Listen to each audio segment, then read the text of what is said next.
స్తోత్రములు ప్రభా. నిత్యము పరిశుద్ధుడు పరిశుద్ధుడే వేలాది కోట్ల దొంగత ఓడబడుచున్న దేవానికి స్తోత్రములు. ఆకాశమి సింహాసనం భూమి పాదపీఠముగా చేసుకొని చూడుతున్న దేవానికి స్తోత్రములు ప్రభా.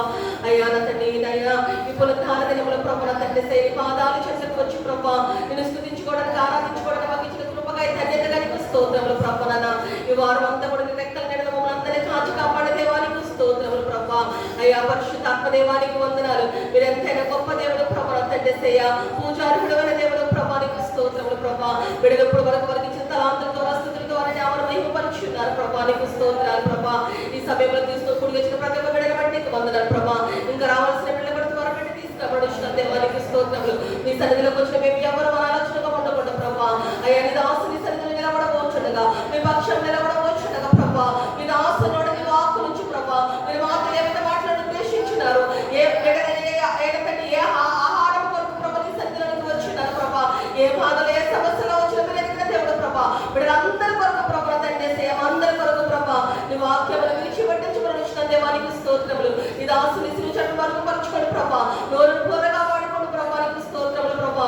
ఏడైతే అభిషేకములు నింపుకొని ప్రభా ఉన్నతమైన ఉపదేశములు అందరి కొరకు ప్రభా తండ్రి అయ్యా విడిచిపెట్టించుకొని వచ్చిన దేవానికి స్తోత్రములు. వాక్యము ఇచ్చిన మమ్మల్ని కూడా ప్రభా స్వాధీనంలో తీసుకోండి ప్రభా. విని బుద్ధిని గ్రహింపు మనసును మాకును దయచేయండి. ఆత్మ సంగమంతో చెప్పుమాట చెప్పగలవాడు వినుగా కానీ ప్రభా మేమందరం శ్రద్ధాభక్తులు వాక్కులు విని ప్రభా నీ వాక్యానుసారంగా జీవించే కృపను మా అందరికీ దయచేయబడచ్చు. మరొకసారి మమ్మల్ని అందరినీ చేతులకు అప్పగించుకుంటూ యేసు నామములో అడుగుచున్నాం తండ్రి, ఆమేన్.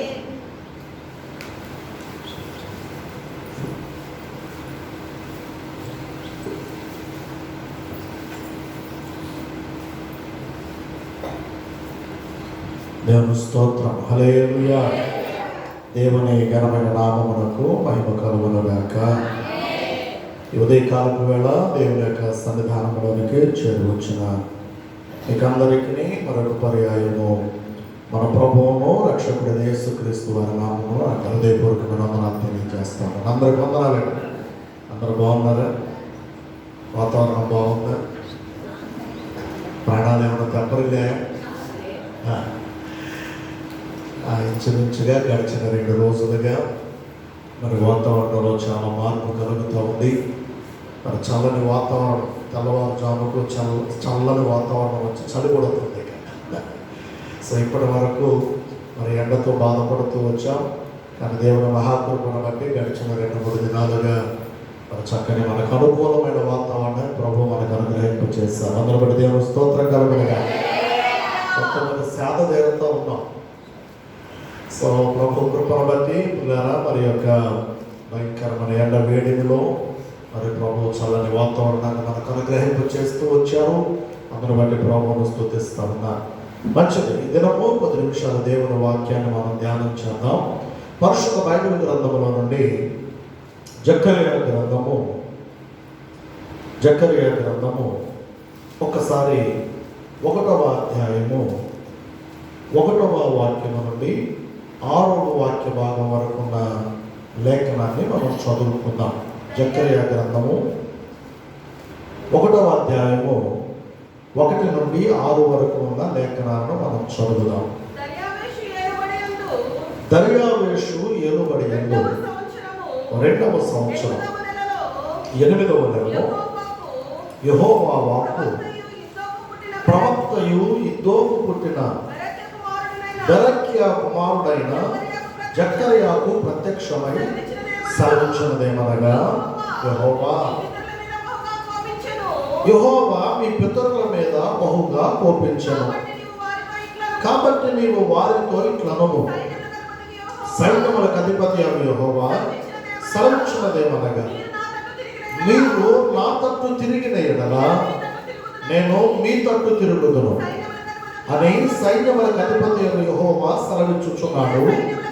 ఇదే సైన్యములకు అధిపతి అగు యెహోవా వాక్కు. మీరు మీ పితరుల వంటి వారై ఉండవద్దు. పూర్వీకులైన ప్రవక్తలు సైన్యములకు అధిపతి అగు యెహోవా సెలవిచ్చినదేమనగా, మీ దుర్మార్గతను మీ దుష్క్రియలను మాని తిరుగుడని వారికి ప్రకటించినను వారు వినకపోయిరి. నా మాట ఆలకింపకపోయిరి. ఇదే యెహోవా వాక్కు. మీ పితరులు ఏమైంది? ప్రవక్తలు నిత్యము బ్రతుకుదురా? అయినను నా సేవకులైన ప్రవక్తలకు నేను సెలవిచ్చిన మాటలను కట్టడలను మీ పితరుల విషయంలో నెరవేరలేదా? నెరవేరగా వారు తిరిగి మన ప్రవర్తనను బట్టి క్రియలను బట్టి యెహోవా మనకు చేయదలచిన ప్రకారముగా ఆయన అంతయు మనకు చేసి ఉన్నాడని చెప్పుకొనిరి. చాలండి, చిన్న ప్రార్థన చేద్దాం. మహాగరుడ, మహోన్నతుడా, పరిశుద్ధుడా, నిత్య నివాసిన మా ప్రియ పరలోకపు తండ్రి, మీ యొక్క శ్రేష్టమైన ఉన్నతమైన ఘనమైన నామాలను బట్టి మీకు స్తోత్రాలు రాజా.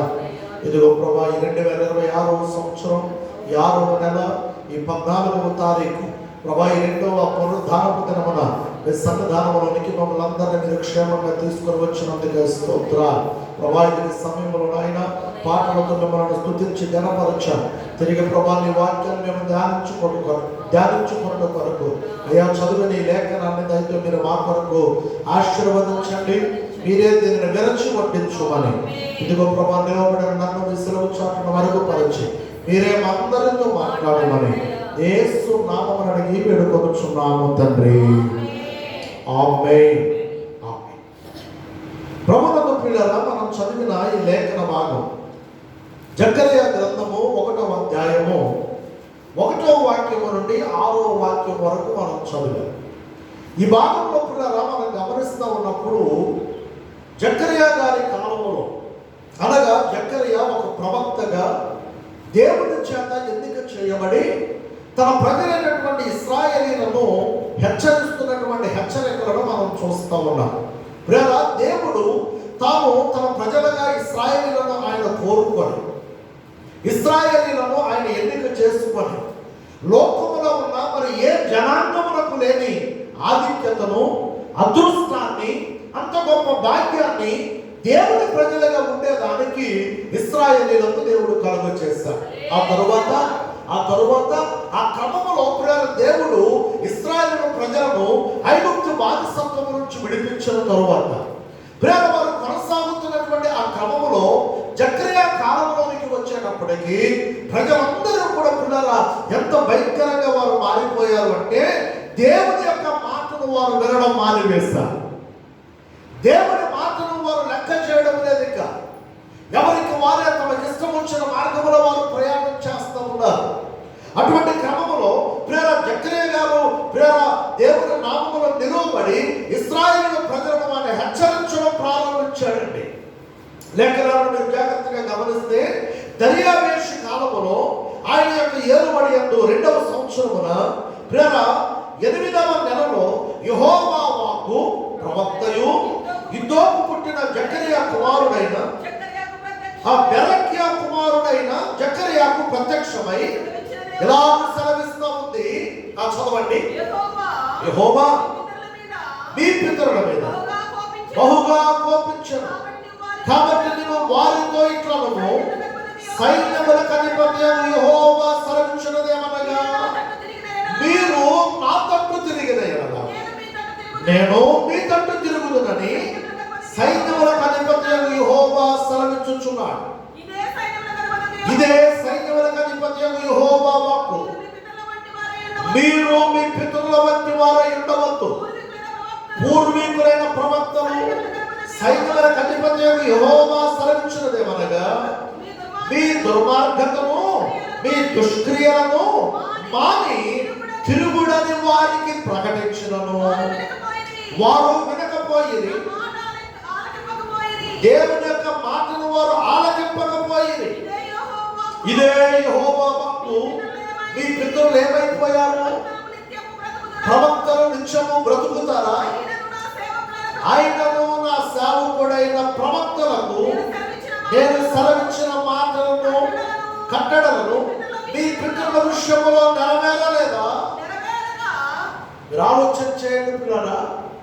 ఈ మాటలు మనం ధ్యానిస్తూ ఉన్నప్పుడు ఇశ్రాయేలు ప్రజలను ఉద్దేశించి దేవాతి దేవుడు జకర్యా ప్రవక్త ద్వారా మాట్లాడుతూ వారిని హెచ్చరిస్తూ ఉన్నాడు.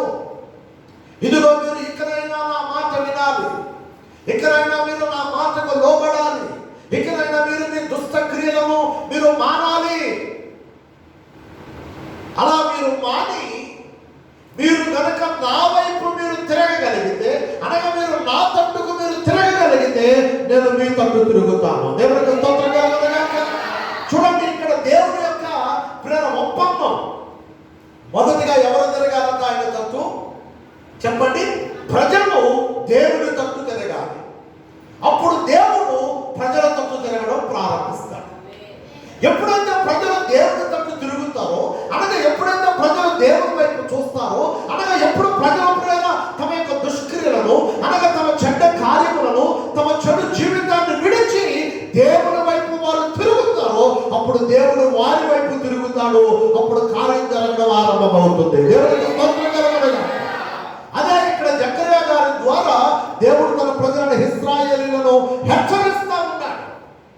ఇదిగో, ఇకనైనా మీరు దుష్క్రియలను మాని, మీ చెడ్డ క్రియలను మీరు మాని, ఇకనైనా మీరు దేవుని వైపు తిరగగలిగితే, ఇదిగో ఆయన మీ వైపు తిరగడానికి ఆయన సంసిద్ధంగా ఉన్నాడు. ఆయన మీ వైపు తిరగడానికి ఆయన ఇష్టపడుతూ ఉన్నాడు. కనుక మీరు ఆయన వైపు తిరగండి అని జకర్యా గారు దేవుని ప్రజలను ఇశ్రాయేలీయులను హెచ్చరిస్తున్నట్లుగా మనం చూస్తా ఉన్నాం. ఈరోజున ప్రభువును ప్రియమైన దేవుని బిడ్డలారా, ఈ రోజున మనము కూడా దేవుని తట్టు మనము తిరగగలిగితే, దేవుని వైపు మనము చూడగలిగితే, మన దుష్క్రియలను మనము మానగలిగితే, మన చెడ్డ కార్యములను మనము విడిచిపెట్టగలిగితే, దేవుని మాటను విని దేవుని మాటకు లోబడి దేవుని కొరకు మనము నిలవబడగలిగితే, అదిగో ఆయన మన కొరకు నిలవబడి ఉన్నాడు. దేవునికి స్తోత్రం కలుగునుగాక. ఆయన మన తట్టు తిరగడానికి ఇష్టపడుతూ ఉన్నాడు. కనుక ఈ స్థలంలో కూర్చున్న వారే కానివ్వండి, ఈ శబ్దాంతరం ద్వారా ఆయా స్థలంలో కూర్చుని మాటలు వింటున్న వారే కానివ్వండి, మీరు ఎవరైనప్పటికీ దేవుని వైపు తిరగడానికి మీరు ఇష్టపడితే, నిశ్చయముగా ఆయన మీ వైపు తిరగడానికి ఆయన ఇష్టపడుతూ ఉన్నాడు. కనుక ఈ రోజు పిల్లల ఈ సందేశం యొక్క ముఖ్యాంశం, దేవుడు మన వైపు తిరిగితే, లేక దేవుడు మన తట్టు తిరిగితే మనకు ఏం జరుగుతుంది, లేక మనకు ఏం కలుగుతుంది, లేక మనకు కలిగే లాభం ఏమిటి? ముఖ్యాంశంగా మీకు జ్ఞాపకం చేస్తా ఉన్నాను. ఒక 3 మాటలు త్వరగా మీకు జ్ఞాపకం చేస్తాను. చూడండి, మొదటిగా కీర్తన గ్రంథము 86వ కీర్తన 15-16 వాక్యాలను చదువుదాం. దేవుడు మన తట్టు తిరిగితే మనకు కలిగే లాభం ఏంటి? అవునండి, కీర్తన గ్రంథం 86వ కీర్తన 15-16 వాక్యాలు. ప్రభువా, నీవు దయా దాక్షిణ్యములు గల దేవుడవు, దీర్ఘశాంతుడవు, కృపా సత్యములతో నిండిన వాడవు, నా తట్టు తిరిగి నన్ను కరుణింపుము, నీ సేవకునికి నీ బలమును అనుగ్రహింపుము, నీ సేవకురాలి కుమారుని రక్షింపు. 17వ వాక్యం కూడా చదవండి. యెహోవా, నీవు నాకు సహాయుడవై నన్ను ఆదరించుచున్నావు, నా పగవారు చూచి సిగ్గుపడినట్లు శుభకరమైన ఆనవాలు నాకు కనుపరచు. చాలు చాలు పిల్లరా, ఈ చదవబడినటువంటి లేఖన భాగంలో మనం గమనిస్తూ ఉన్నప్పుడు, ఈ కీర్తనను రాసిన కీర్తనకారుడైన దావీదు దేవుని సన్నిధిలో దేవుడిని అడుగుతూ ఉన్నాడు, దేవా యెహోవా, నీవు ఒక్కసారి నీ దయా దాక్షిణ్యములతో, నీవు ఒకసారి చూడండి, వచ్చిన 15వ వాక్యం. ప్రభువా, నీవు దయా దాక్షిణ్యములు కలిగిన దేవుడవు, దీర్ఘశాంతుడవు, కృపా సత్యములతో నిండిన వాడవు, కనుక నా తట్టు తిరిగి నీవు నన్ను ఏం చేయాలి? కరుణించాలి. ఇంగ్లీష్ లో కరుణ అనే మాటకు ఉన్నటువంటి అర్థం ఏంటంటే కంపాషన్. దేవుడు కరుణించాలి, దేవుడు కనికరించాలి. ఈరోజు అట్టి దేవుని యొక్క కనికరం, అట్టి దేవుని యొక్క కరుణ, అట్టి దేవుని యొక్క దయ, అట్టి దేవుని యొక్క దాక్షిణ్యం, అట్టి దేవుని యొక్క కృప, ఆయన యొక్క సత్యం ప్రేరణ మన పట్ల ఆయన చూపించాలి అంటే నిశ్చయముగా మనము ఆయన తట్టు మనము తిరగాలి. అప్పుడు ఆయన మన తట్టు తిరిగితే ఏం జరుగుతుందంటే ఆయన మనలో కరుణించడం ప్రారంభిస్తాడు, కనికరించడం ప్రారంభిస్తాడు.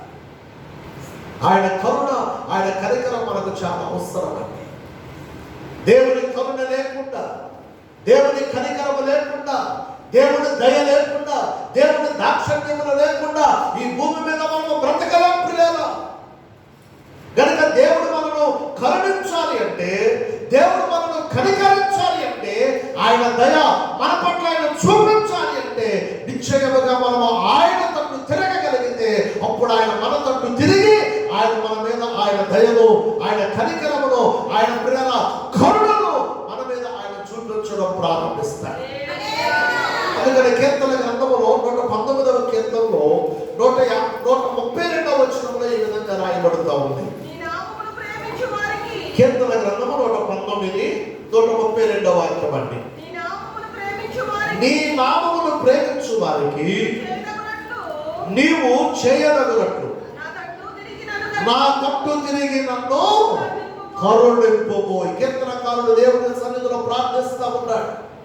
తను ప్రార్థిస్తున్న మాట, నాయన ఇదిగో నీ నామమును ఎరిగిన వారి తట్టు నీవు తిరగాలి. అంత మాత్రమే కాదు, నీవు వారిని ఏం చేయాలి? కరుణించాలి, కనికరించాలి. ఆయన కనికరము లేకుండా ఈ భూమి మీద మనం బ్రతకలేము. ఇంకా ఆయన మనం కనికరిస్తున్నాడు కనుకనే, ఇంకా ఆయన మనను కరుణిస్తున్నాడు కనుకనే, ఇంకా ఆయన దయ మన పట్ల చూపెడుతూ ఉన్నాడు కనుకనే ఇంకా మనము భూమి మీద సజీవుల లెక్కలో ఉండగలుగుతూ ఉన్నాం. అర్థమైన దేవుని స్తోత్రం చెప్పండి. ఈరోజు మనం ఈ స్థితిలో ఉన్నాము అంటే ఇదేదో మన భక్తి వలన, మన శక్తి వలన అయితే కార్యం కాదండి. కేవలము దేవుని యొక్క కృప, కేవలము దేవుని యొక్క దయ, కేవలము దేవుని యొక్క కనికరం, కేవలము దేవుని యొక్క కరుణ ఆయన ఇంకను మన పట్ల ఆయన వెచ్చించి ఇంకను ఆయన మన పట్ల ఆయన చూపెడుతూ ఉన్నాడు కనుకనే భూమి మీద ఇంకా మనం సజీవులుగా ప్రభు సన్నిధిలో నివసించి ప్రేమ సజీవులుగా ఆయన సన్నిధిలో మనము ఉండగలుగుతూ ఉన్నాం. కాబట్టి దేవుడు మన తట్టు ఆయన తిరిగితే ఆయన దయ మన మీదకి వస్తుంది. దేవుడు మన తట్టు తిరిగితే ఆయన కనికరం మన మీదకి వస్తుంది. దేవుడు మన తట్టు తిరిగితే ఖచ్చితంగా ఆయన ద్వారా మనము కనికరింపబడతాం. అయితే ఉదయకాలం ప్రియులారా, ఆయన మన తట్టు తిరగాలి అంటే మొదట మనము ఆయన తట్టు తిరిగే వారమై ఉండాలి. దేవునికి స్తోత్రం కలుగునుగాక. మొదటిగా ఆయన మన తట్టు తిరిగితే కలిగే లాభాలను మీకు జ్ఞాపకం చేస్తా ఉన్నాను. దేవుని దయ, దేవుని కనికరం, దేవుని యొక్క కృప మనము పొందుకునే దానికి అర్హులమై ఉంటాము అనేది చెప్పండి. కాబట్టి మొదటి లాభం మనము కరుణింపబడతాము, కనికరింపబడతాము. రెండవదిగా మనం ధ్యానిస్తూ ఉన్నటువంటి లేఖనములు మనం గమనిస్తూ ఉన్నప్పుడు న్యాయాధిపతుల గ్రంథములో జరిగినటువంటి ఒక సంఘటన మీకు జ్ఞాపకం చేస్తాను. ఒకసారి చూడండి, న్యాయాధిపతుల గ్రంథము 6వ అధ్యాయం. న్యాయాధిపతుల గ్రంథము పేజీ నెంబర్ 203వ పేజీ అండి. పాత నిబంధన 203వ పేజీ, 6వ అధ్యాయము మొదటి వాక్యము నుండి ఇంచుమించుగా 24వ వాక్యం వరకు మనం చదువుతూ పెడితే ఈ భాగంలో పిల్లల దేవాది దేవుడు తన ప్రజలైనటువంటి ఇశ్రాయేలును గురించి మాట్లాడుతూ జరిగినటువంటి సంఘటనలు, జరగబోయేటటువంటి సంఘటనల గురించి ఆయన తెలియపరుస్తూ వచ్చాడు. ఒకసారి మనము 6వ అధ్యాయము మొదటి వాక్యం నుంచి చదువుకుందాము. ఇశ్రాయేలీయులు యెహోవా దృష్టికి దోషులైన యెహోవా 7 ఏళ్లు వారి మిద్యానీయులకు అప్పగించెను. మిద్యానీయుల చెయ్యి ఇశ్రాయేలు మీద హెచ్చాయన కనుక వారు మిద్యానీయుల ఎదుట నిలవలేక కొండలో ఉన్న వాగులను, గుహలను, దుర్గములను తమకు స్థిరపరచుకునేది. ఇశ్రాయేలు విత్తనములు విత్తిన తరువాత మిద్యానీయులు అమాలేకులను తూర్పు నుండి వారును తమ పశువులను గుడారములను తీసుకొని మిడతల దండంతో విస్తారముగా వారికి వచ్చి వారి ఎదుట దిగి గాజాకు పోవు దూరము భూమి పంట పాడు చేసి ఒక గొర్రె గాని, ఎద్దు గాని, గాడిద గాని, జీవన సాధమైన మరి దేన్ని గాని ఇశ్రాయేలుకు ఉండనీయలేదు.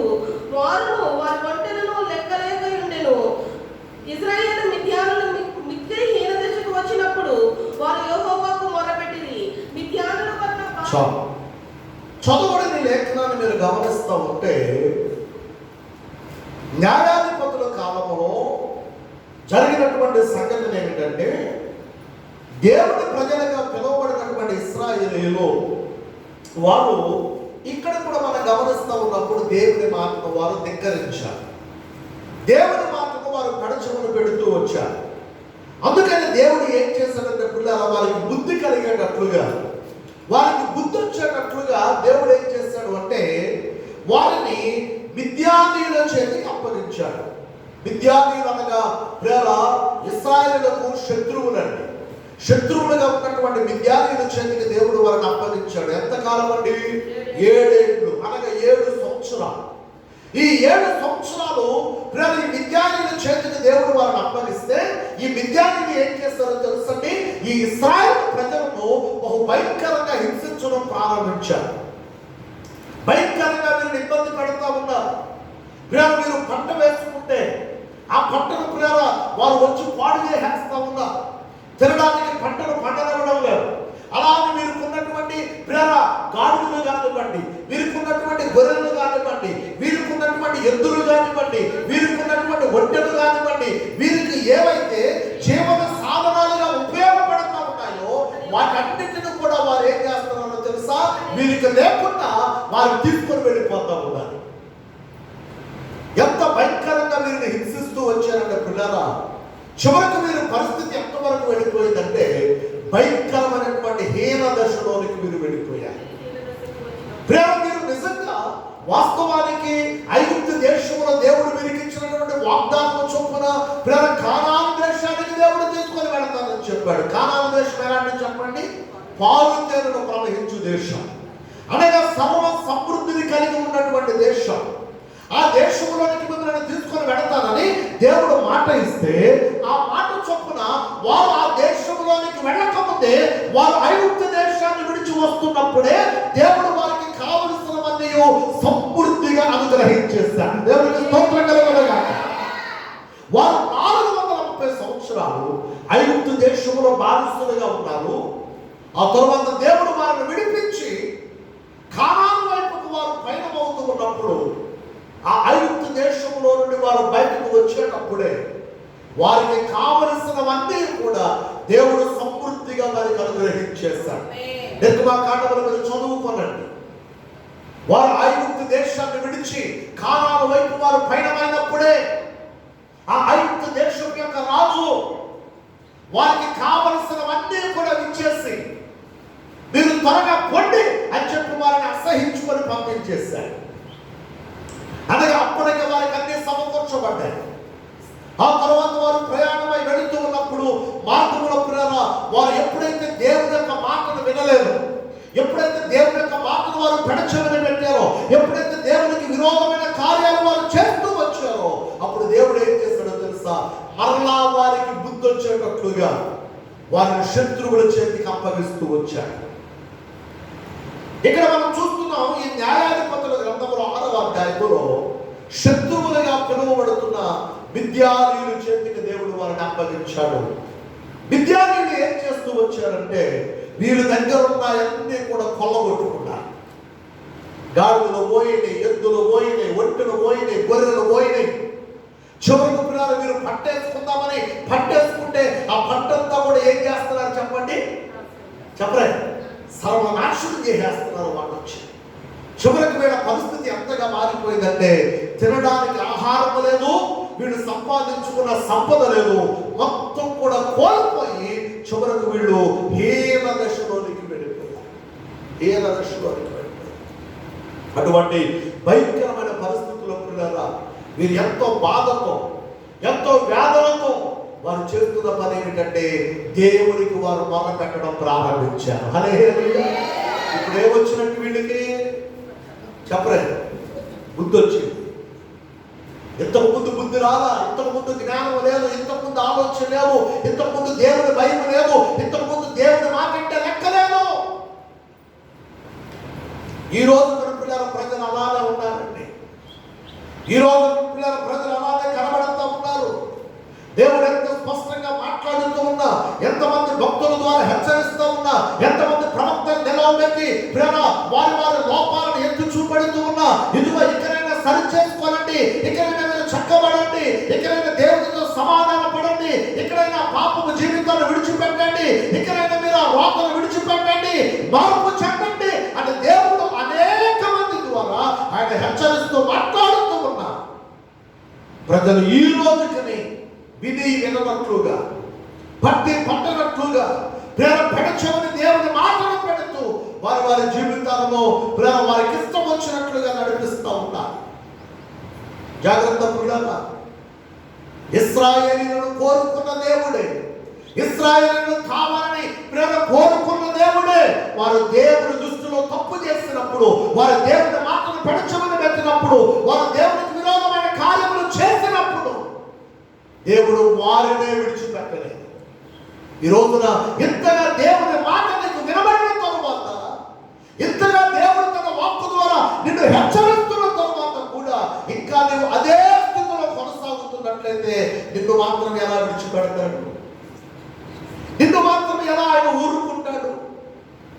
కనుక వాక్యాన్ని ఆధారం చేసుకొని మీతో మాట్లాడుతున్నాను. ఈ ఉదయకాలమైన పిల్లరా, ఇదిగో ఇశ్రాయేలు ప్రజలంట వారు సర్వమును కోల్పోయిన తరువాత ఇప్పుడు వారు ఏం చేస్తున్నారు చెప్పండి?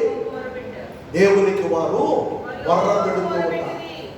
మరలా వారు దేవునికి మొర పెడుతూ ఉన్నారు. మరలా దేవునికి వారు మొర పెడుతూ ఉన్నప్పుడు జరిగిన సంఘటన ఏంటంటే ఒకసారి చూద్దామండి. 6వ వాక్యాన్ని చదవండి. మరలా దేశమును పాడు చేయుటకు వారు దానిలోనికి వచ్చిరి. ఇశ్రాయేలీయులు మిద్యానీయుల వలన మిక్కిలి హీన దశకు వారు వచ్చినప్పుడు వారు యెహోవాకు మొరపెట్టిరి. 7వ వాక్యం, మిద్యానీయుల వలన బాధను బట్టి ఇశ్రాయేలీయులు యెహోవాకు మొరపెట్టగా యెహోవా ఇశ్రాయేలీయుల యొద్దకు ప్రవక్తలను పంపెను. అతడు వారితో ఇలాగ ప్రకటించెను, ఇశ్రాయేలీయుల దేవుడైన యెహోవా సెలవిచ్చినదేమనగా, నేను ఐగుప్తులో నుండి మిమ్మల్ని రప్పించి దాసుల గృహములో నుండి మిమ్మల్ని తోడుకొని వచ్చిందని, ఐగుప్తుల చేతిలో నుండి మిమ్మల్ని బాధింపగా వారందరి చేతిలో నుండి మిమ్మల్ని విడిపించి మీ ఎదుట నుండి వారిని తోలివేసి వారి దేశమును మీకు ఇచ్చితిని. మీ దేవుడైన యెహోవాను నేనే. మీరు అమోరీయుల దేశమున నివసించుచున్నారు, చదవండి అని మీతో చెప్పిందని గాని మీరు నా మాట వినకపోయారు.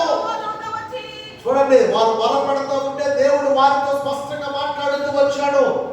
ఇదిగో మీరు మొర పెడుతున్నారు బాగుంది, కానీ మీరు ఏం చేయలేదు, నా మాట వినలా. చేయొద్దన్న పని చేయకుండా మీరు మానలా.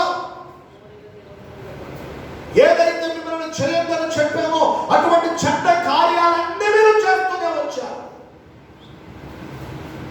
అయితే ఇప్పుడేం చేస్తున్నారంటే హీన దశకు వచ్చేసిన తరువాత ఇప్పుడేం చేస్తున్నారు? మీరు నాకు వర పెడుతున్నారు. నిజమంటున్నారు, నేటికి ప్రజల జీవితాలు ఇలానే కనబడుతూ ఉన్నాయి. అందుకే మనం పాట పాడుతూ ఉంటాం కదా, ప్రభు మార్గము విడచితిని, ప్రార్థించుట మానితిని, ప్రభు వాక్యము వదలితిని, పరమార్థము మరచితిని, ప్రపంచ నటనలను ప్రావీణ్యమును పొంది బలహీనుడనై ఇప్పుడు పాఠంతో నీ మాట. అర్థమైందా? ఈ పదాలు ఏం చేశాడట? ప్రభు మార్గాన్ని విడిచిపెట్టేశాడు, ప్రార్థించడం మానివేశారు, తర్వాత ప్రభు వాక్యాన్ని వదిలివేశారు, పరమార్థం అంటే ఏంటో మర్చిపోయారు. ఇప్పుడు ఏమైపోయారు? ప్రపంచ నటనల్లో ఏమైపోయారు? ప్రావీణ్యం చెందిపోయారు. పాటలో ఉన్న మాటలు ప్రపంచంలో ఉన్న నటనలన్నిటిలో ఏమైపోయారట? ప్రావీణ్యం చెందిపోయారు. చివరికి ఏమైపోయారు? ప్రావీణ్యం చెంది ప్రపంచంలో ఉన్న నటనలన్నీ వేసి చివరికి ఇప్పుడు ఏమైపోయారట? బలహీనులమై ఇప్పుడు పాఠంతో నీ మాట. అవునా? అన్ని యాశాలు వేసేసిన తర్వాత, అన్ని చోట్లకు తిరిగేసిన తరువాత, చెయ్యి రాని కార్యాలన్నీ చేసేసిన తరువాత దేవునికి భయంకరమైన కోపం తెప్పించి చేసి ఆయన ఉగ్రతకు పారైపోయిన తరువాత ఇప్పుడు బలహీనుడైపోయానయ్యా, బలహీనురాలైపోయానయ్యా. ఇప్పుడు నీ మాట వింటానయ్యా, నీ మాటను పాటిస్తానయ్యా. నడిపించున్నావా, ఇప్పుడు నడిపించాలా? నిజంగా ఈ భక్తుని పిల్లలు ఎంత చక్కని పాట అండి. ఈ పాటలో ఈ మాట నిజంగా మనం గమనిస్తూ ఉంటే ఎంత చక్కగా ఆయన పాడుతున్నాడు చూడండి. పాడదాం. ప్రభు మార్గము విడచితిని, ప్రార్థించుట మానితిని, ప్రభు వాక్యము వదలితిని, పరమాత్మము మరచితిని, ప్రాపంచమతనలను ప్రావేక్యమును పొంది బలహీనుడనైయుండు పాదముతో నీ మాట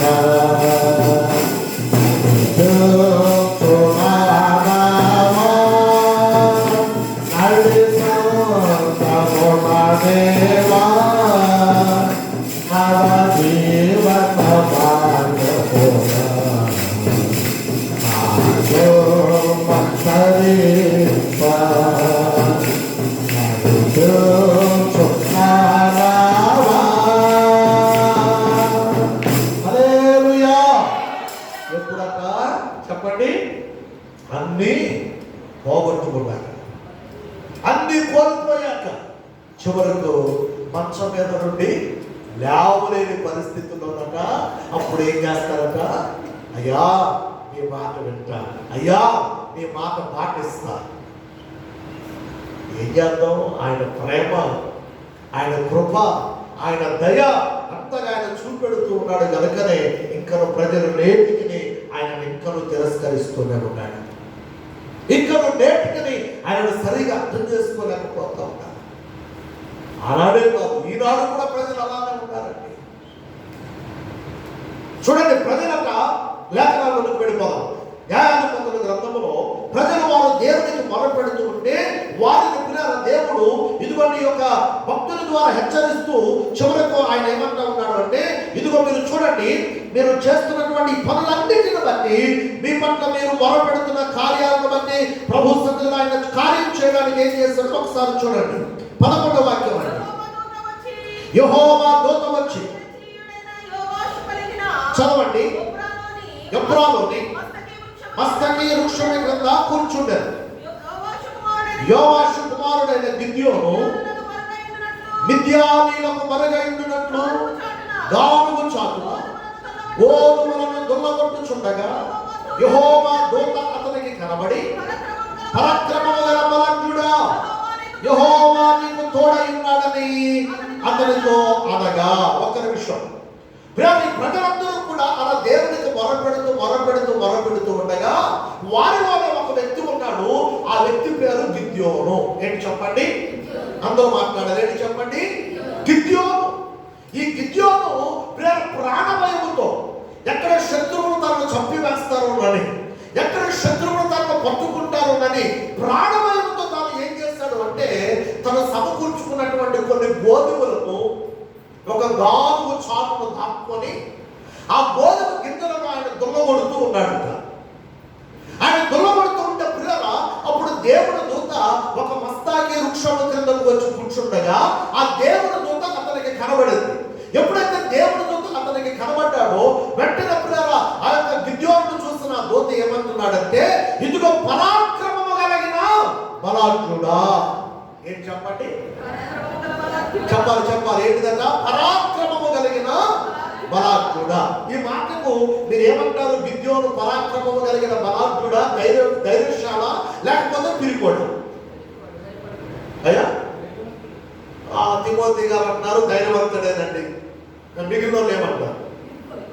అమ్మా అది గాంధీ గారు అంటున్నారు పిరికోడు అండి, అందుకనే గానుగు చాటున దాక్కున్నాడండి.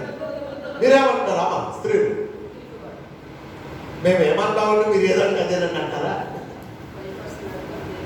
చూడండి, లేఖనములు మనం గమనిస్తా ఉన్నప్పుడు గిద్యోను ధైర్యశాలైతే, గిద్యోను పరాక్రమము కలిగిన వాడైతే, గిద్యోను నిజంగా బలాఢ్యుడైతే తాను గాను చాటును దాక్కోవలసిన అవసరం తనకు లేదు. ఇక్కడ గిద్యోను మనకు ఎలా కనబడుతూ ఉన్నాడు అంటే పిల్లరా, తాను బలహీనుడిగా కనబడుతూ ఉన్నాడు, తాను పిల్లల ధైర్యము లేని వాడిగా కనబడుతూ ఉన్నాడు.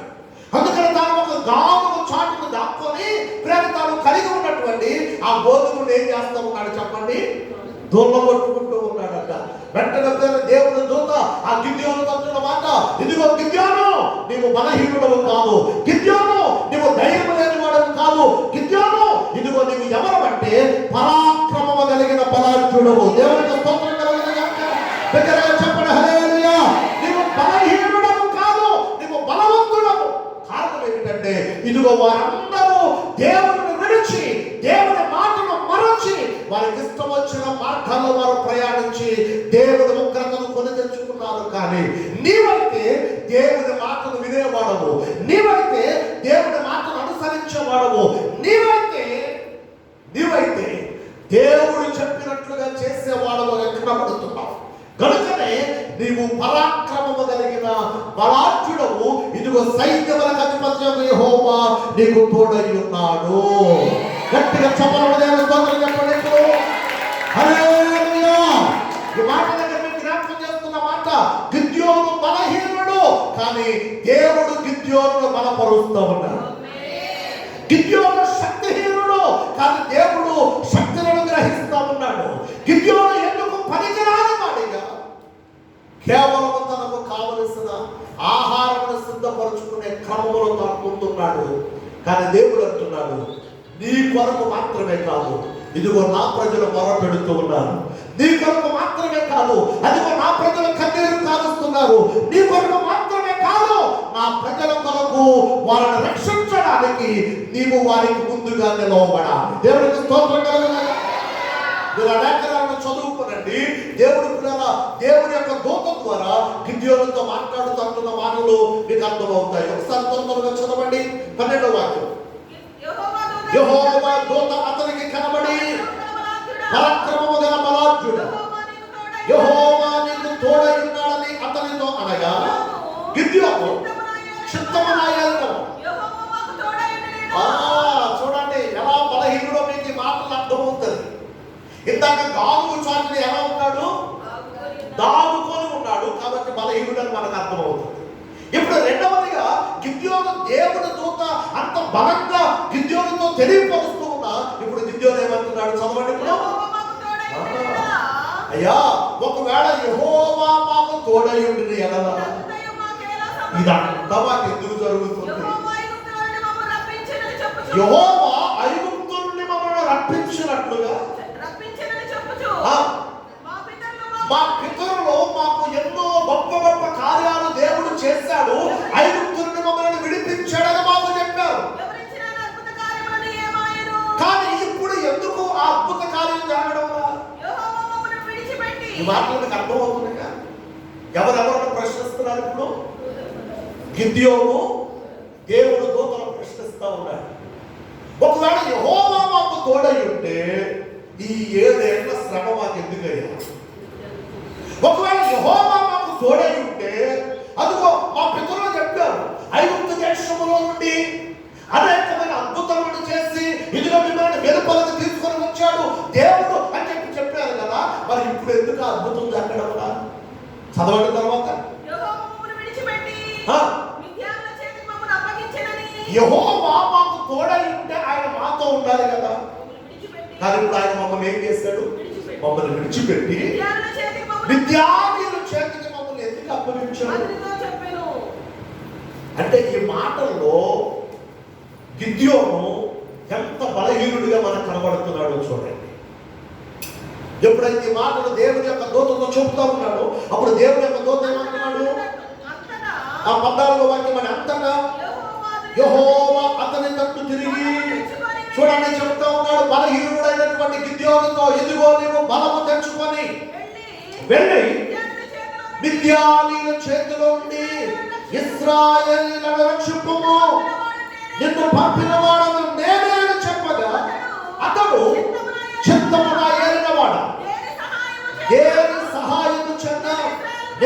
ఇశ్రాయేలును రక్షింపగలను. నా కుటుంబము మనష్య గోత్రములో ఎన్నిక లేనిదే, నా పితరుల కుటుంబములో నేను కనిష్ఠుడను అనగా చిన్నవాడినై ఉన్నాను అని అతనితో చెప్పాను. అందుకు యెహోవా అయినానేమి, ఇంగ్లీష్ లో బాగుంటుంది ఈ మాట, సో నీ గోత్రము చిన్నదైతే ఏంటి, నీ గోత్రము ఎన్నిక లేనిదైతే ఏంటి, నీ కుటుంబంలో నీవు చిన్నవాడవైతే ఏంటి, నీకు తోడై ఉన్నవాడెవడు? అలేలు చెప్పరే. చాలాసార్లు మనం కూడా అనుకుంటాం, మా దేవుందండి చిన్నవాళ్ళమండి, మా దేవుందండి మేము ఎందుకు పనికిరాని వాళ్ళమండి. నిజమే, గోత్రాలు 12 గోత్రాలు ఉన్నాయండి. ఇశ్రాయేలు 12 గోత్రాల్లో మనష్య గోత్రం చాలా చిన్నది, ఆఖరి గోత్రం. అసలు దాన్ని ఎవరు పట్టించుకునేవాళ్ళు, చిన్న గోత్రం అది తక్కువ మంది దానిలో ఉండేవారు. అందుకని వాళ్ళని ఎవరు పట్టించుకునేవారు కాదు. అసలు ఆ గోత్రానికి విలువ లేదు, కానీ దేవుడు విలువనిచ్చాడు. దేవుడికి స్తోత్రం కలుగుతుంది. మనుషులైతే ఆ గోత్రాన్ని తీసి ప్రక్కన పెట్టేశారు, కానీ దేవుడు ఆ గోత్రానికి విలువనిచ్చి మనుష్య గోత్రములో నుండే గిద్యోనుడు దేవుడు బయటకు తీసుకొని వచ్చాడు. దేవుడికి స్తోత్రం కలుగుతుంది. వీరి కుటుంబాలలో, ఎవరి కుటుంబాల్లో? గిద్యోను కుటుంబాల్లో. గిద్యోను ఎవరంట? చిన్నవాడు, కనిష్ఠుడు, చిన్నవాడు. అందుకని ఆయన అంటాడు, అయ్యా నా గోత్రానికి విలువ లేదు. అప్పుడప్పుడు అంటాం కదా, ఏ గోత్రంలో పుట్టేవారు అనుకోరు. ఎట్లా మీరెవరు తిడితేనా విన్నా? నవ్వుతున్నారు వెంకటేశ్వర గారు. నేను విన్నానండి, కొంతమంది తిడతా అన్ని తిట్టిన తర్వాత అసలు మీరు ఏమి పూర్తి చేయండి చెప్పట్లేదు. వెంకటేశ్వర గారు చెప్పట్లేదు. అసలు ఇది ఏ పుట్టుక, ఏ గోత్రంలో కన్నారు అని. ఏ గోత్రం అంటే వీడు పుట్టుకున్న దగ్గర నుంచి ఎక్కడికి వెళ్ళిపోయారు? గోత్రం దగ్గరికి వెళ్ళిపోయారు, ఏదో ఇలా తెలిసినట్టు. ఇక్కడ అంటున్నాడు ఈయన గిద్యోను, అయ్యా నా గోత్రం విలువ లేనిది, అయ్యా నా ఇంటిలో నా కుటుంబాలందరిలో నేను ఎవరిని? చిన్నవాడనయ్యా, కనిష్ఠుడయ్యా, నాకు ఎందుకయ్యా ఈ బాధ అంటే దేవుడు అంటాడు, లేదు లేదు లేదు లేదు, ఇదిగో నిన్ను కోరుకున్నవాడని నేను. చూడండి ఒకసారి మాట చదవండి. నేను నీకు తోడై ఉంటాను. చూడండి 16వ వాక్యం ఒకసారి అందరూ చదవండి. చదవాలి. పేజీ నెంబర్ దొరికిందా మీకు? 203వ పేజీ. అదే పాత నిబంధనలు. చదవండి ఇప్పుడు అందరూ ఒకసారి చదవండి కలిసి. నేను నీకు తోడైందును కనుక. చదవండి కొంతమంది. సరే మరలా చదవండి 16వ వాక్యం. చదవైన అందరూ చదవాలి. మీరు చదివితేనే వాక్యం మీకు స్పష్టంగా అర్థమవుతుందండి. చదవండి ఇప్పుడు మళ్ళా. నేను నీకు తోడైందును కనుక ఒకే మనుషుని హతము చేసినట్లు మిద్యానీయులను నీవు హతము చేయదమని సెలవిచ్చాను. గట్టిగా చదవండి. ఇప్పుడు హల్లెలూయా. మిద్యానీయులు వాళ్ళు ఎలా వచ్చారు? వీరి మీదకి దండెత్తం చేస్తారు, దండులుగా వచ్చేసారు. అంటే గుంపులుగా వచ్చేస్తారు. ప్రియరా, వారు శత్రువులుగా ఇశ్రాయేలు ప్రజలను బహుగా హింసిస్తూ ఉన్నారు. కానీ ఇప్పుడు దేవుడు ఏమంటున్నాడో తెలుసా? వారు నాకు మర్ర పెట్టారు కనుక, దేవుడికి స్తోత్రం కలుగును గాక. వారు నా వైపు తిరిగారు కనుక, ఇప్పుడు వారు నా తట్టు తిరిగారు కనుక, ఇప్పుడు నేను వారి తట్టు తిరగబోతున్నాను. ఏమన్నా తెలుసా? ఇదిగో గిద్యోను, నీవు ఒక్కడవ నిలవబడితే చాలు. హల్లెలూయా. నీవు ఒక్కడవ, ఇదిగో నా ప్రజలైన ఇశ్రాయేలు పక్షాన నీవు నిలవబడితే చాలు, నేను నీకు తోడుగా ఉండి మిద్యానీయులందరినీ. ఎలాగో తెలుసా? ఒక్క మనిషిని ఎలా నువ్వు చంపగలవో అలా నీ ఒక్కడి ద్వారా మిద్యానీయులందరినీ నేను హతమారుస్తాను అన్నాడు దేవుడు. గట్టిగా చెప్పబడలేదు. స్తోత్రం చెప్పండి. హల్లెలూయా. వారు గుంపులుగా రావచ్చు, కానీ నీవు ఒక్కడే వారిని ఎదుర్కొంటావు. వారు గుంపులుగా రావచ్చు, నీవు ఒక్కరివే వారితో పోరాడతావు. వారు గుంపులుగా రావచ్చు, నీవు ఒక్కడవే వారిని హతమార్చేస్తావు. కారణం ఏంటో తెలుసా? నా ప్రజలు వారు నా తట్టు తిరిగారు. ఇప్పుడు నేను నీ ద్వారా వారి తట్టు తిరగబోతూ ఉన్నాను. చెప్పండి హల్లెలూయా. ఇప్పుడు వారి తట్టు తిరిగి నేనేం చేస్తానో తెలుసా? ఈ 7 ఏళ్ల శ్రమలో వారు ఎంత మగ్గిపోయారో ఆ శ్రమ అంతటిలో నుండి నేను వారిని వెలుపలగా తీసుకొని వస్తాను. ఇక్కడ మనకు అర్థమవుతున్న మాట ఏంటో తెలుసా పిల్లరా? బలహీనులమైన మనలను ఆయన బలపరచి తన నామ మహిమార్థమై నిలవబెట్టుకునే దేవుడై ఉన్నాడు. చెప్పండి హల్లెలూయా. అందుకని మాట పాడతాం కదా, బలహీనుడనైన నన్ను నీవెంతగానో బలపరచావు, క్రీస్తు మహిమైశ్వర్యములో ప్రతి అవసరమును తీర్చావు. బలహీనుడనైన నన్ను నీవెంతగానో బలపరచావు, క్రీస్తు మహిమైశ్వర్యములో ప్రతి అవసరమును తీర్చావు. వందనం యేసయ్యా, వందనం యేసయ్యా, వందనం యేసయ్యా, వందనం యేసయ్యా, వందనం యేసయ్యా, వందనం యేసయ్యా, వందనం యేసయ్యా, వందనం యేసయ్యా. ఆయన ఎవరు చెప్పండి? బలహీనులను బలపరచు, శక్తిహీనులకు శక్తినిచ్చేవాడు, విలువలేని వారికి విలువనిచ్చేవాడు.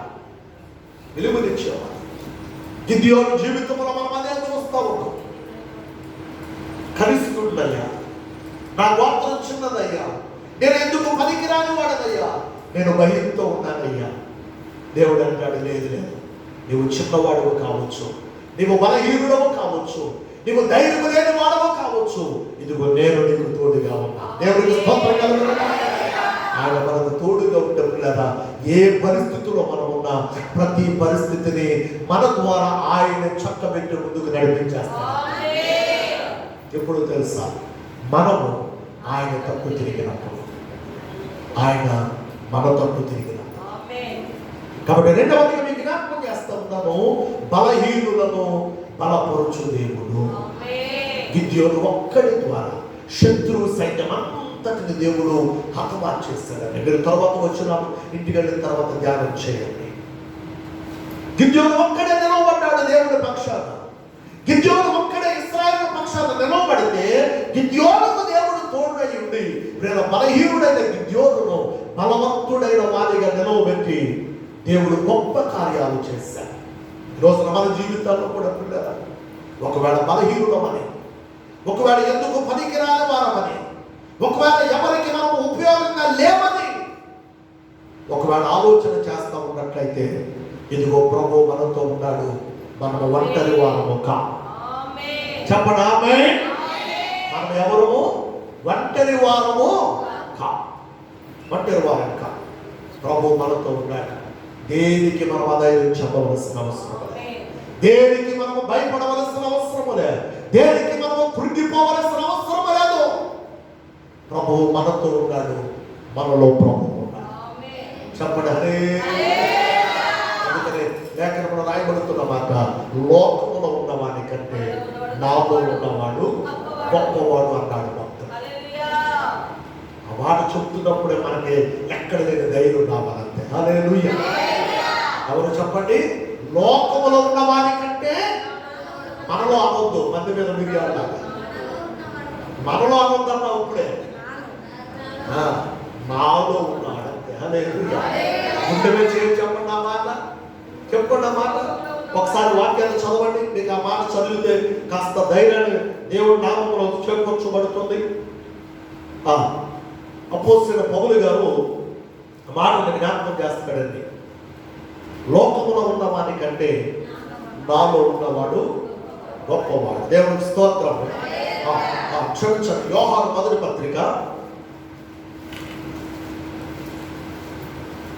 పత్రిక 4వ అధ్యాయము ఒకసారి మీరు 4వ వాక్యాన్ని చదవండి.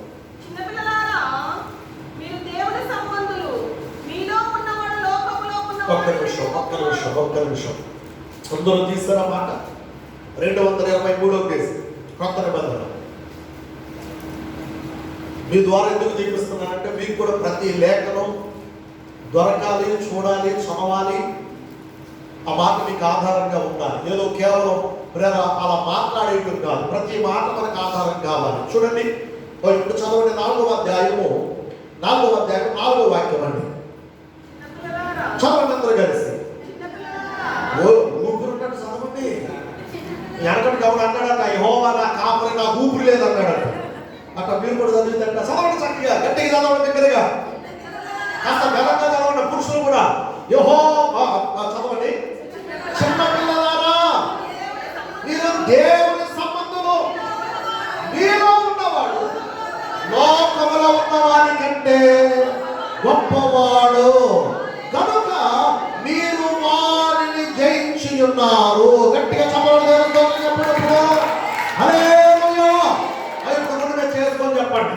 లోకములో ఉన్నవాడి కంటే నాలో ఉన్నవాడు గొప్పవాడు. అప్పుడు మళ్ళా లోకములో ఉన్నవాడి కంటే నాలో ఉన్నవాడు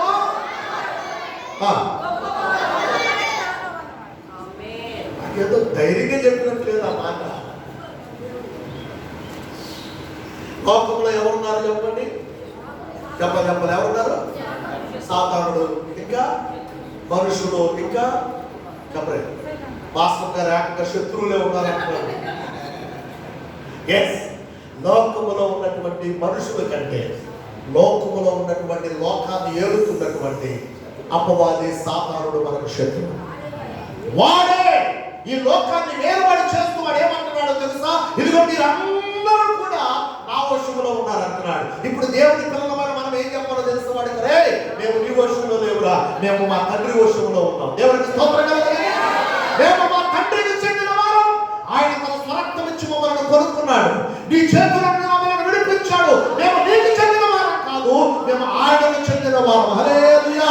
కనుక నీకంటే మాలో ఉన్నవాడు, నాలో ఉన్నవాడు గొప్పవాడు. అర్థమైన గట్టిగా చెప్పండి. దేవుని చెప్పండి. హల్లెలూయా. అందుకే యేసు నామము జయం జయము, సాతాను శక్తులు లయం లయము. యేసు నామము చప్పట్లతో లయం లయము. హల్లెలూయా. హోసన్నా. హల్లెలూయా. హల్లెలూయా. హల్లెలూయా. హోసన్నా. హల్లెలూయా. హల్లెలూయా. అన్ని నామముల కన్నా పైనామము యేసు నామము. ఎన్ని తరముల కైనా గణపరచబడిన యేసు నామము. చూద్దాం. అన్ని నామముల కన్నా పైనామము యేసు నామము. ఎన్ని తరముల కైనా గణపరచబడిన యేసు నామము. యేసు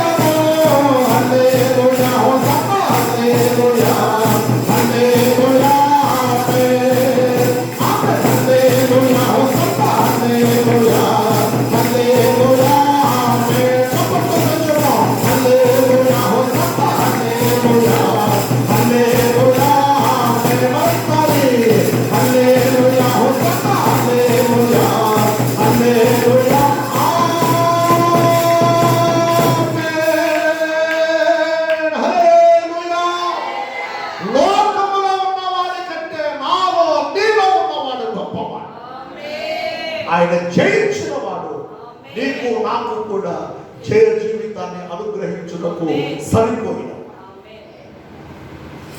కాబట్టి ఉదయకాలంలో వేళ గిద్యోనును బలపరిచిన దేవుడే నిన్ను నన్ను ఆయన బలపరుస్తూ ఉన్నప్పుడు నిశ్చయముగా మనం ఆయన తట్టు తిరగగలిగితే తప్పకుండా ఆయన మన తట్టు తిరిగి మన జీవితాల్లో ఏదైనా చేయగలిగిన వాడు. చెప్పు చెప్పు చెప్పు చెప్పు చెప్పు ఏదైనా చేయగలిగిన వాడు ఆయనే. మనం ఏదైతే కాదనుకుంటున్నామో, ఏదైతే మన వల్ల అవదనుకుంటున్నామో, ఏదైతే నేను చేయలేననుకుంటున్నామో దానిని సహితం చక్కబెట్టగలిగిన వాడు ఆయన మాత్రమే. ఆయన పేరే నీవు నేను నమ్ముకొని ఆరాధిస్తున్న ప్రభు అయినా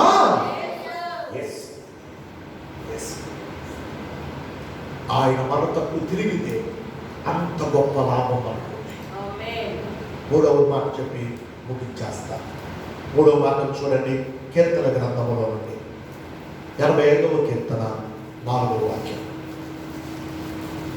మా రక్షణకర్తవగు దేవా, మా రక్షణకర్తవగు దేవా, మా వైపునకు తిరుగుము, మా వైపునకు తిరుగుము, మా మీదనున్న నీ కోపమును చాలించుము, మా మీద ఉన్న నీ కోపమును చాలించుము. ఎల్లకాలము మా మీద కోపగించెదవా, ఎల్లకాలము మా మీద కోపగించెదవా, తరతరములు నీ కోపము సాగించెదవా, తరతరములో నీ కోపము సాగించెదవా, నీ ప్రజలు నీ యందు సంతోషించినట్లు, నీ ప్రజలు నీ యందు సంతోషించునట్లు మరణామమును బ్రతికింపవా, నీవు మరలా మమ్మును బ్రతికింపవా. బ్రతికింపవా. కీర్తనకారుడు పిల్లల కాలాహు కుమారులు వారు దేవుని సన్నిధిలో ప్రార్థన చేస్తూ ఉన్నారు. ఈ కీర్తనను మనం గమనిస్తూ ఉన్నప్పుడు వారు ఏమైనా ప్రార్థన చేస్తున్నారంటే, ప్రభువా యెహోవా ఒక్కసారి మా తట్టు తిరిగయ్యా, ఒక్కసారి మా తట్టు తిరిగయ్యా. మీరు చదవండి 4వ వాక్యాన్ని వల్ల, మా రక్షణకర్తవగు దేవా, మా వైపునకు తిరుగుము, మా మీదనున్న నీ కోపము చాలించుము. ఎల్ల కాలము మా మీద నీవు కోపగిస్తావా, తరతరములో నీ కోపము నువ్వు సాగిస్తావా.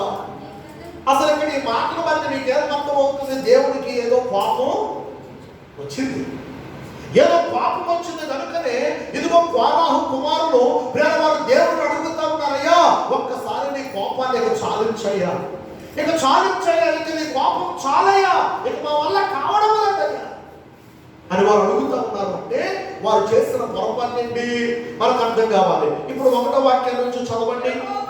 యెహోవా నీవు నీ దేశము ఎడల కటాక్షము చూపి ఉన్నావు, చెరకుపోయిన యాకోబు సంతతిని నీవు వెనుకకు రప్పించి ఉన్నావు, నీ ప్రజల దోషమును నీవేం చేస్తున్నావు, పరిహరించి ఉన్నావు, వారి పాపమంతయు కప్పివేసి ఉన్నావు, నీ ఉగ్రతంతయు మానివేసి ఉన్నావు, నీ కోపాగ్నిని చల్లార్చుకొని ఉన్నావు.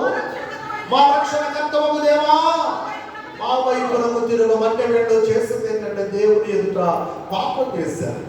అక్కడ అదే మాట్లాడుతున్నారు 2వ వచనంలో, నీ ప్రజల దోషము నీవేం చేయాలి, పరిహరించాలి, వారి పాపమును నీవేం చేయాలి, కప్పివేయాలి, అనగా వారి పాపములను నీవు క్షమించాలి.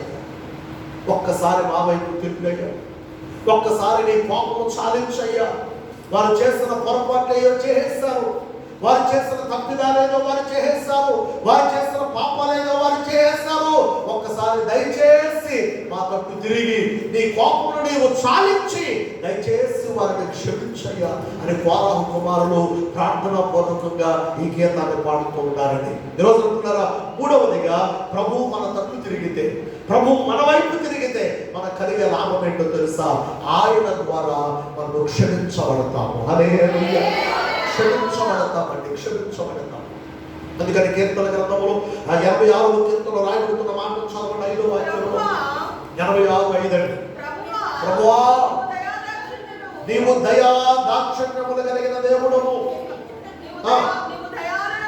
నీవు దయాళుడవు, క్షమించుటకు సిద్ధమైన మనసు గల వాడవు. ఆయన క్షమించడానికి సిద్ధంగా ఉన్నాడు. ఎంత ఘోర పాపినైనా క్షమించడానికి ఇష్టపడుతున్న దేవుడు. అలానే పాపంలో కొనసాగడానికి ఏ మాత్రం ఆయన చూసి ఊరుకునే దేవుడు కాదు. అందుకని మరొక పాట ఉంది, ఎంత ఘోర పాపాత్ముడనైనా ప్రేమించకురా, పాప భారముతో రారా, యేసు పాదములపై పడరా, పాపుల రక్షకుడేసు, పాపుల రక్షకుడేసు, తప్పక నిన్ను రక్షించు, ప్రేమామృతగారలు చెందిన మన యేసుకు సమమెవరు. హల్లెలూయా. లోకం ఏమంటుందంటే పాపం చేసిన వాడిని చంపేయమంటుంది, శిక్షించమంటుంది. కానీ ప్రభు ఏమంటున్నాడో తెలుసా? ఒకవేళ నువ్వు పాపం చేస్తే ఆ పాపములకు ప్రాయశ్చిత్తంగా నీ కొరకు నేను శిక్షను అనుభవించాను. నిన్ను విడిపించడానికి కలువరి శిలువలో రక్తాన్ని చిందించి నీ కొరకు నేను ప్రాణం పెట్టాను కనుక ఇదిగో నేను చిందించిన రక్తము ద్వారా నీ పాపమును క్షమించి నిన్ను విడిపిస్తానని ప్రభు అంటున్నాడు. లోకానికి ప్రభువుకు ఉన్న వ్యత్యాసం అదే. లోకమేమో చేసిన తప్పుకు చేసిన పాపానికి శిక్ష వేసి చంపేయమంటుంది. అని ప్రభు అంటున్నాడు, లేదు లేదు, నువ్వు చనిపోవలసిన వ్యక్తివి కాదు. ఇదిగో నీ కొరకు నేను చనిపోయా, నీ కొరకు నేను రక్తాన్ని చిందించా, నీ కొరకు నేను త్యాగం చేస్తా. ఇదిగో నీ మీదకు రావలసిన శిక్ష అంతటిని నా మీదకు తీసుకున్నా కనుక ఇప్పుడు నువ్వేం కావాలి? నీవు నా కొరకు బ్రతకాలి. హల్లెలూయా. అదే కదా జరిగింది.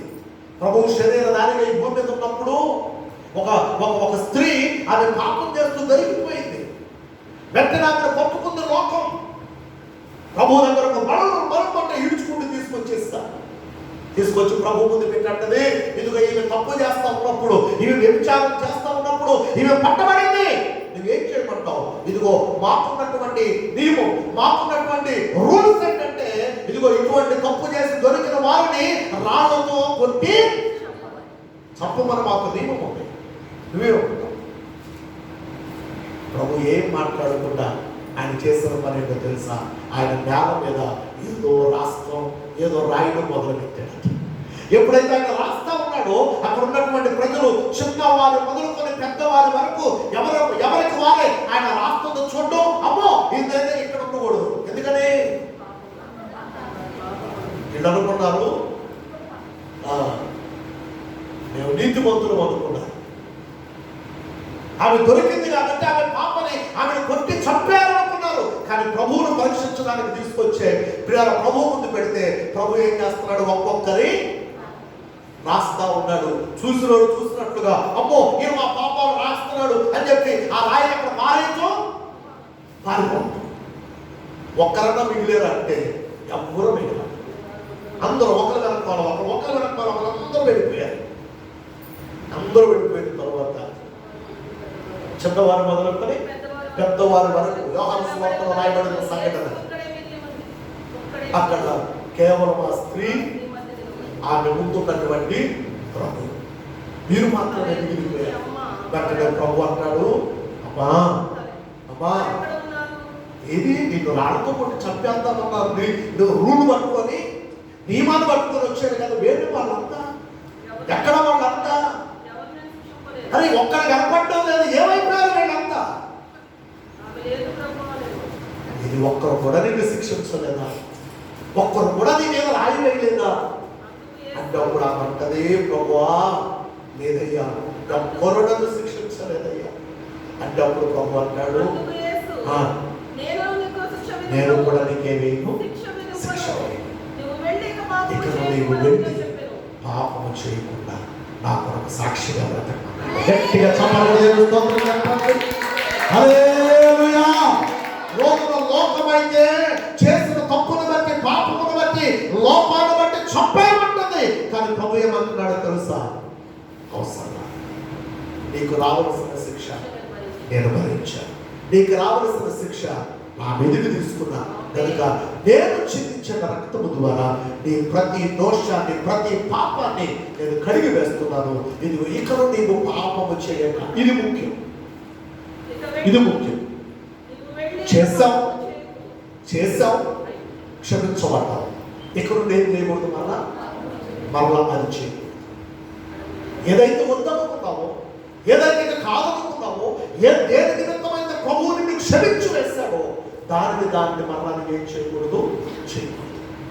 అదే ప్రభు చెప్తున్నా, ఇక్కడ నీవు మరలా పాపము చేయవద్దు. మరి ఏం చేయమంటావయ్యా? నా సాక్షిగా బ్రతికండి. రోజున ప్రభుత్వ ప్రేమల ఈ మాట దగ్గర ముగింపులోకి వచ్చేస్తూ మూడవదిగా ప్రభువు మన తప్పు తిరిగితే, మన వైపు తిరిగితే మనకు కలిగే గొప్ప లాభం ఏంటంటే ఆయన క్షమాపణ మనకు దొరుకుతుంది.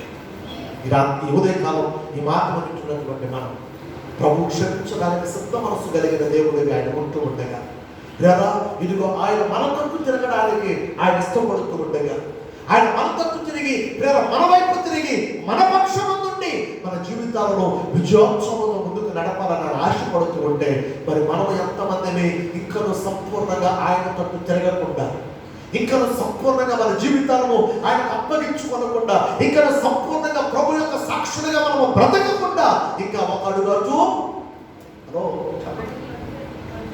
ఒక అడుగు ఇచ్చు. ఎందుకు అలా? ఏదో ఒక అడుగు, ఏదో ఒక తీరానికి రండి, ఏదో ఒక నామం ఎంచుకోండి, ఏదో ఒక గమ్యానికి చేరే ప్రయత్నం చేయండి.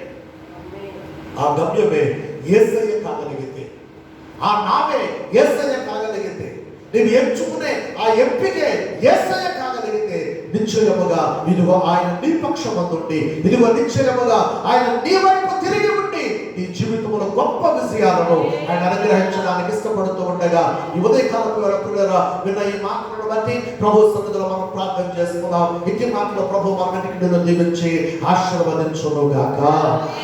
ప్రార్థన చేద్దాం. దయచేసి తలలో ఉంచుకొని కళ్ళు మూసుకుందాం.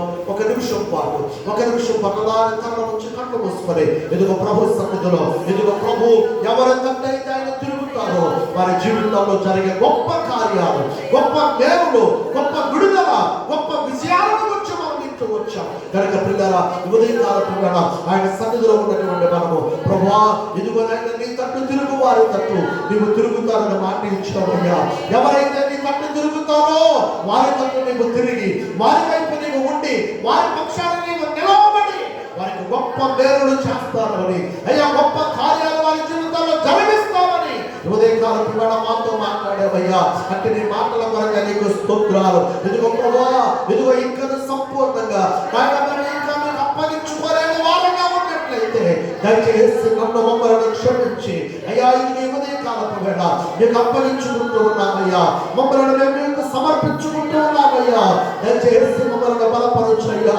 బలహీనులను బలపరుస్తానన్నావు, శక్తిహీనులకు శక్తినిస్తానన్నావు, నీ కృపను మాకు అనుగ్రహిస్తానన్నావు. ఇదిగా మమ్మల్ని క్షమించడానికి నీవు సిద్ధంగా ఉన్నవాడమని ఉదయకాలపు వేళ మాకు జ్ఞాపకం చేస్తున్నా. నీ మాటల వరకే నీకు స్తోత్రాలయ్యా. హల్లెలూయా హల్లెలూయా హల్లెలూయా. ఇంకా మమ్మల్ని బలపరచండి అయ్యా, మీరు స్థిరపరచండి అయ్యా. ఇంకా మమ్మల్ని ప్రభావ ముందుకు నడిపించండి యేసయ్యా. అడుగుదామండి.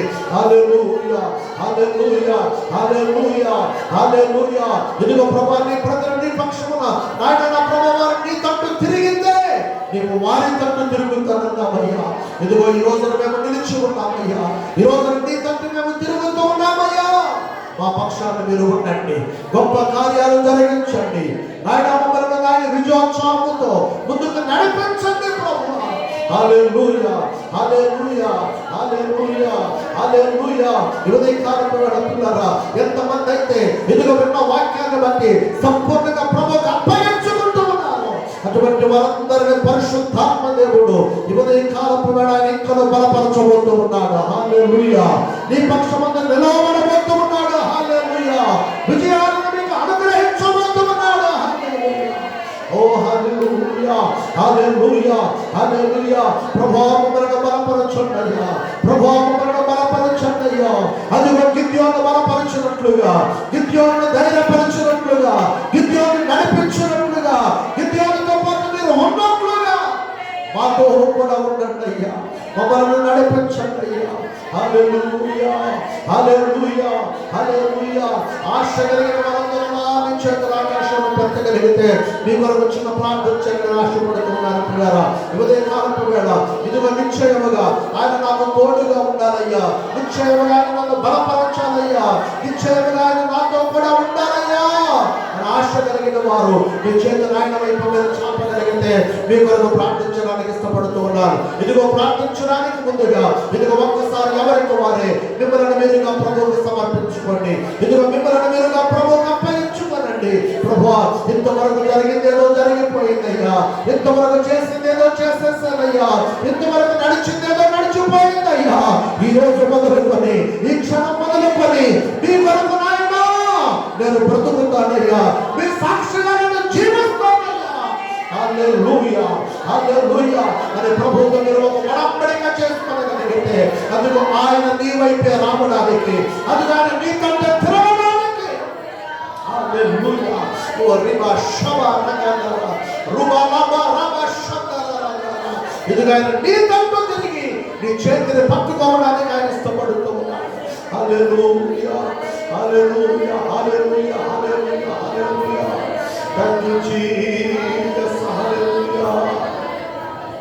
చేయి పట్టుకో నా చేయి పట్టుకో జారిపోకుండా పడిపోకుండా యేసు నా చేయి పట్టు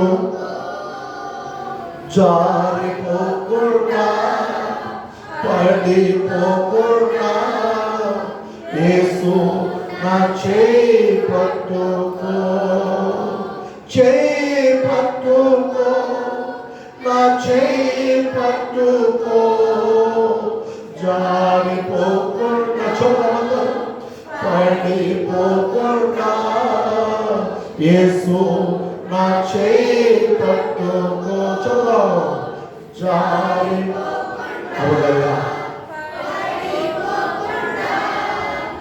యేసు నా చేయి పట్టుకో ఒకసారి జారిపోకుండా పడిపోకుండా యేసు నా చేయి పట్టుకో చేతులెత్తి చేయి పట్టుకో నా చేయి పట్టుకో అందరూ చేతులెత్తి పడిపోకుండా యేసు నా చేయి పట్టుకో జారిపోకుండా పడిపోకుండా యేసు నా చేయి పట్టుకో ఒకసారి జారిపోకుండా పడిపోకుండా యేసు నా చేయి పట్టుకో. అదిగో ఆయన దక్షిణ హస్తం ఎప్పుడు నీ వైపు వస్తూ ఉండగా ఆయన దక్షిణ హస్తము చేత నీ చేతిని పట్టుకుంటూ ఉండగా అదిగో పరిశుద్ధాత్మ యొక్క కాపుదల పరిశుద్ధాత్మ యొక్క ప్రసన్నత ప్రభు యొక్క మహిమ నిన్ను ఆవరిస్తుండగా గట్టిగా చెప్పబడి ప్రభుత్వం చేస్తాము. హల్లెలూయా హల్లెలూయా హల్లెలూయా హల్లెలూయా. ఇప్పుడే ఇప్పుడే ఇప్పుడే దేవుని హస్తము ప్రతి ఒక్కరిని తాకును.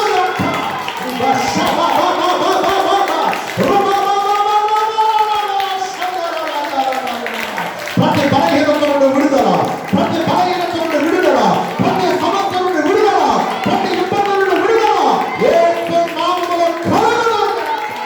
ప్రతి దుష్ట కార్యముల వైపరీత్యములుగాక ప్రతి సామాన్య క్రియల వైపరీత్యములుగాక నీ వేరు చేత నీ ప్రజలను మీరు నింపండయ్యా. ఇదిగో ఎవరైతే నీ వైపు తిరుగుతావో నీవు వారి వైపు తిరుగుతానన్న మాట ఇచ్చావు. ఇచ్చిన నీ మాట చొప్పున ఇదిగో నీ తట్టు తిరిగిన మా వైపు మీరు తిరిగి మా పక్షమందు మీరు ఉండి గొప్ప కార్యాలు మా పట్ల మీరు జరిగించి మీ సాక్షులుగా నిలవబెట్టి మీ నామానికి మహిమ తెచ్చుకోవడమని యేసు నామమున అడిగి వేడుకొనుచున్నాము తండ్రి. అందరూ చెబుదాం ఆమేన్. ప్రభువే మనందరికీ తోడై ఉండి మనతో కూడా ఉండి మనల్ని బలపరచు ముందుకు నడిపించును గాక.